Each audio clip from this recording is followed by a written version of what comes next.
رات گئے ایران نے اسرائیل پر شدید میزائل حملے کیے، دنیا بھر میں ایک بار پھر تناؤ بڑھ گیا۔ میں عمر خطاب آج آپ کو بتاؤں گا کہ ایران کے حملوں اور اسرائیل کے جوابی فضائی حملوں نے خطے کی صورتحال کو کس حد تک خطرناک کر دیا ہے۔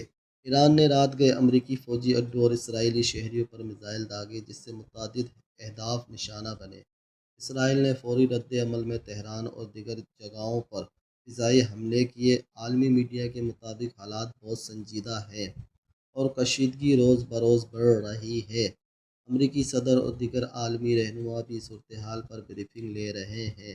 سب سے بڑا سوال یہ ہے کہ کیا یہ حملے صرف محدود جوابی کارروائی ہیں یا خطے میں مزید بڑے بحران کی طرف اشارہ کر رہے ہیں۔